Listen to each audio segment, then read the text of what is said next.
Pemirsa, Ketua Yayasan Perguruan Rakyat Saraswati almarhum I Gusti Gede Anom digelar upacara nyiramin. Upacara berlangsung Respati Kliwon Langkir di Puri Gede Batan Ancak, Desa Pandak Gede, Kediri Tabanan yang dilanjutkan dengan pelebon pada Reditepon Medangsia. Setelah hampir sebulan lebih, jenazah Ketua Yayasan Perguruan Rakyat Saraswati, I Gusti Gede Anom disemayamkan di kampung halaman Puri Gede Batan Ancak, Desa Pandak Gede, Kediri Tabanan. Rangkaian upacara selanjutnya adalah upacara nyiramin oleh keluarga besar Puri.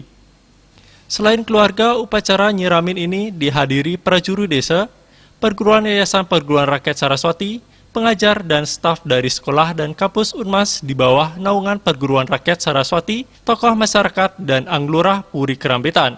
Almarhum meninggalkan 2 orang anak, yakni anak agung Satra Dewi dan anak agung Ngurah Subawa.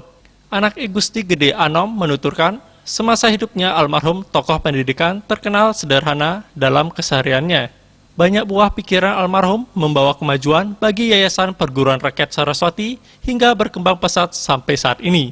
Yang dihadiri oleh semeton Puri, baik di Puri Kerambitan, di mana yang hadir adalah Ide Anglurah Puri Kerambitan, beserta Saboyewane Sejebak Puri Tabanan, dan tentunya juga yang inti adalah keluarga kami di Puri Agung Batan Ancak selaku penyangga karya yang melakukan prosesi penyiraman layon.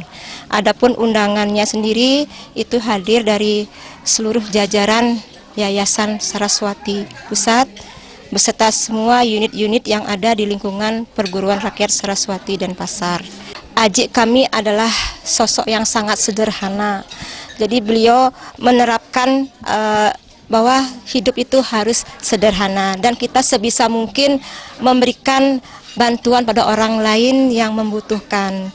Beliau punya satu prinsip bahwa sebutir nasi yang diberikan orang pada kita itu jangan pernah kita lupakan. Tetapi sekarung beras yang kita berikan pada orang lain itu jangan pernah kita mengharapkan ada satu imbalan. Jadi demikian yang diberikan ajaran oleh orang tua kami kepada kami.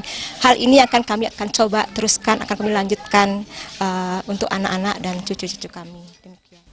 Pelebon almarhum digelar di Setra Ageng, Desa Pekraman, Pandak Gede, Kediri. Prosesi pelebon munggah balik kembar ini jarang ditemui di daerah lain karena pelebon I Gusti Gede Anom menggunakan sarana, bada tumpang 9 dan lembu selem. Pelebon munggah balik kembar hanya bisa dilaksanakan oleh mereka yang berstatus raja maupun pengisir yang memiliki kedudukan tinggi dan sangat berjasa bagi masyarakat. Sebelum prosesi pelebon dimulai, diawali dengan melaspas bade, lembu selem, dan rajangan.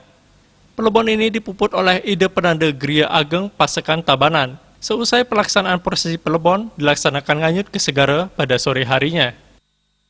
Darta dan Winata, Bali TV.